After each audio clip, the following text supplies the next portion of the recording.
주인은 알곡을 끔찍히 사랑합니다. 단 하나도 놓치기 싫어하는 것입니다.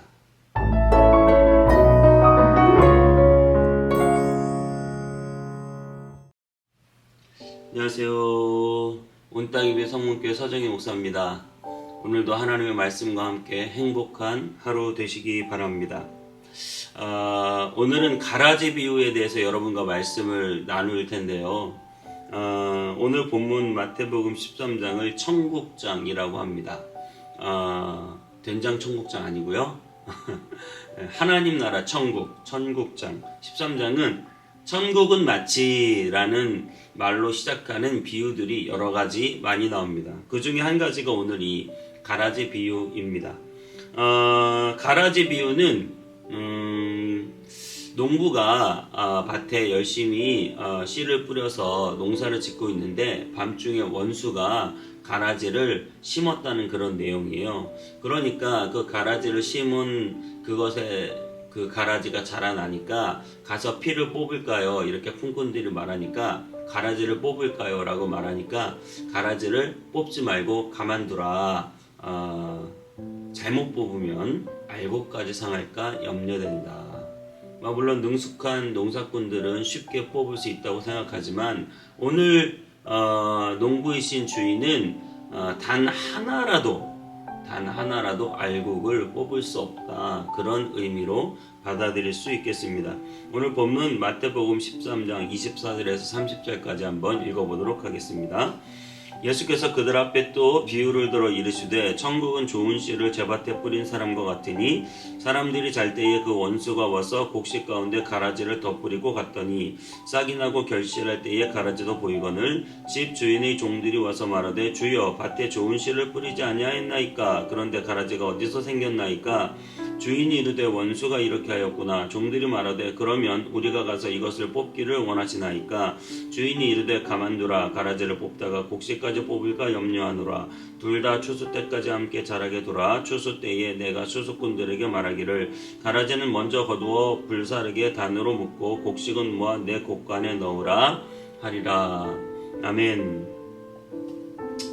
여러분 그렇습니다. 오늘 본문에 이렇게 말하고 있죠. 주인이 이르되 가만두라. 가라지를 뽑다가 곡식까지 뽑을까 염려하노라. 주인은 알곡 하나하나를 끔찍하게 지금 생각하고 있는 것 같아요.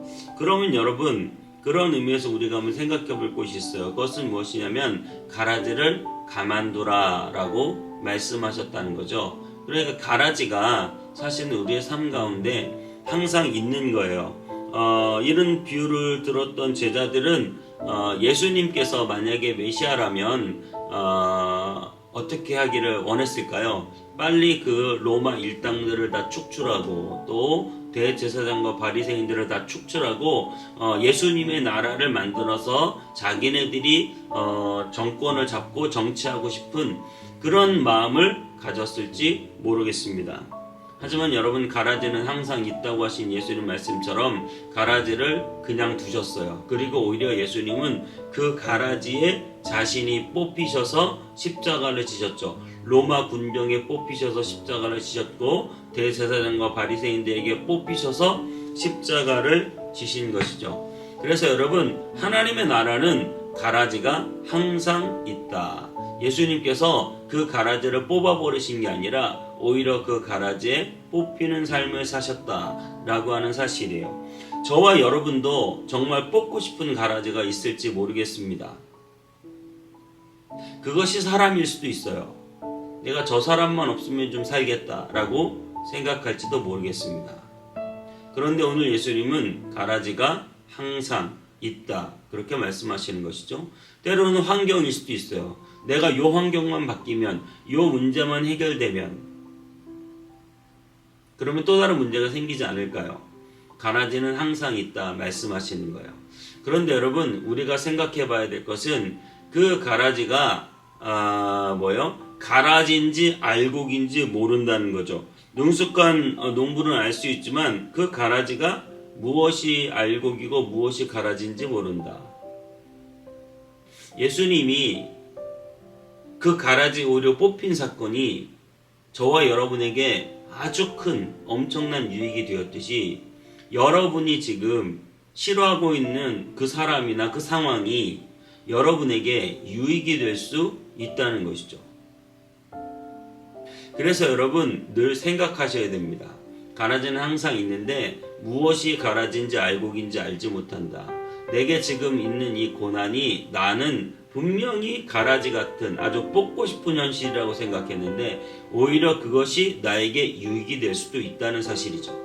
내가 뽑아버리고 싶은 그 사람이 오히려 나에게 유익이 될 수 있다는 사실.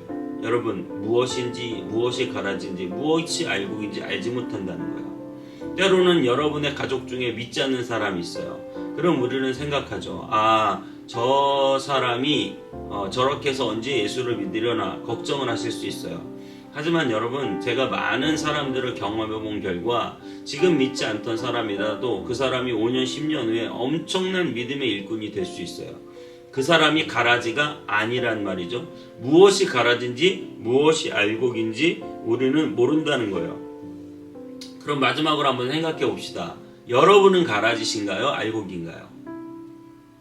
우리는 다 알곡이라고 생각할 거예요. 나는 기도도 열심히 하고 나는 10년, 20년, 30년 신앙생활 어렸을 때부터 아주 열심히 했고 그래서 나는 알곡이야 라고 생각할지 모르겠어요. 하지만 여러분 우리는 우리 자신의 모습을 알잖아요. 때로는 허랑방탕하여 주님을 멀리 떠났을 때도 있었고요. 아니면 내가 예수님 믿는다고 하면서도 끊임없이 부정적인 시선과 생각을 가지고 있었고요. 여전히 끊지 못하는 죄들이 있었고요. 그래서 여러분 우리는 가라지일 수 있다는 거예요. 그럼 내가 그렇게 허랑방탕하고 죄짓고 연약한 모습으로 살 때 나를 기다리신 분이 누구십니까? 바로 우리 예수님이시죠. 지금 예수님은 누구 때문에 참고 있는 겁니까? 나 때문에 참고 있는 거죠. 그 문제가 아니라 내가 문제고 그 사람이 가라지가 아니라 내가 가라지고 그래서 예수님은 내가 알곡되기까지 참고 기다리신다는 거죠. 누가복음 13장 6절부터 9절까지 이렇게 말하고 있습니다. 이에 비유로 말씀하실 때 한 사람이 포도원에 무화과 나무를 심은 것이 있더니 와서 그 열매를 구하였으나 얻지 못한지라. 포도원지기에게 이르되 내가 3년을 와서 이 무화과 나무에서 열매를 구하되 얻지 못하니 찍어버리라. 어찌 땅만 버리겠느냐? 대답하여 이르되 주인이여 금년에도 그대로 두소서. 내가 두릅하고 거름을 줄이니 이후에 만일 열매가 열면 좋거니와 그렇지 않으면 찍어버리소서 하였더라 하시니라. 아멘. 하나님의 밭이 있어요. 주인의 밭이 있는데 그 주인의 밭에 무화과가 심어져 있어요. 그런데 1년, 2년, 3년 열매 맺지 못하는 거예요. 늘 제자리인 것입니다. 그래서 이것을 없애버리려고 하는 거예요. 빨리 그냥 파버려라. 잘라버려라. 그때 포도원지기가 이렇게 말합니다. 주인이여 금년에도 그대로 두소서. 내가 두릅하고 거름을 줄이니.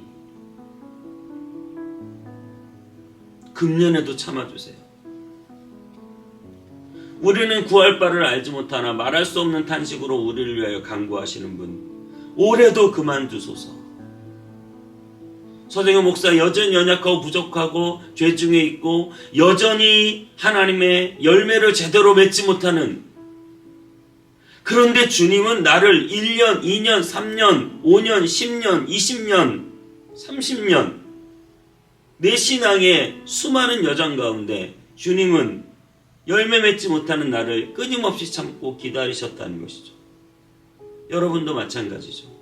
우리 모두는 주님의 인내가 아니고서는 살아남을 수 없는 존재라는 사실입니다. 여러분 누가 가라지입니까? 열매 맺지 못하는 우리가 가라지 아닙니까?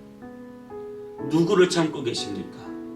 오늘 하나님은 가라지 같은 내가 열매 맺을 때까지 참고 올해도 두릅하고 거름을 주고 올해도 말씀으로 이렇게 저렇게 때리시고 이번에도 선지자를 보내시고 이번에도 말씀을 보내시고 이번에도 나를 품어 주님의 품 안으로 계속해서 끌어들이려고 하던 게 몇 년째입니까? 그게 5년, 10년, 20년, 30년 흘렀습니다. 여전히 우리는 가라지처럼 열매 맺지 못하고 있습니다. 그래도 올해는 또 예수님 참으시고 투릅하고 걸음을 주겠다고 말씀하십니다. 여러분, 이제는 열매 맺읍시다. 이제는 변화됩시다. 이제는 하나님의 뜻대로 삽시다. 이제는 주님의 마음을 시원케 해드립시다. 이제는 우리의 열매로 아름답게 주님을 기쁘게 해드립시다. 주님의 인내가 끝나는 해가 되기를 바랍니다. 놀라운 열매를 맺어드리길 바랍니다. 하나님의 기쁨의 자녀들이 다 되시기를 주님의 이름으로 축복합니다. 기도하겠습니다. 하나님, 우리 주님 오늘도 참고 기다리십니다. 내가 두릅하고 걸음을 주겠다고 말씀하십니다. 내가 1년, 2년, 3년, 5년, 10년, 20년, 30년 열매 맺지 못하고 여전히 그 모습 그대로 죄인의 모습이었을 때도 참고 기다리셨습니다. 주님, 올해는 열매 맺게 하시고 올해는 달라지게 하시고 올해는 하나님의 영광을 드러내게 하시고 올해는 주님 뜻대로 살게 하여 주시옵소서. 그리하여서 정말 열매 맺는 한 해가 될 수 있도록 축복해 주옵소서. 주님께 감사드리고 예수님의 이름으로 기도하옵나이다. 아멘.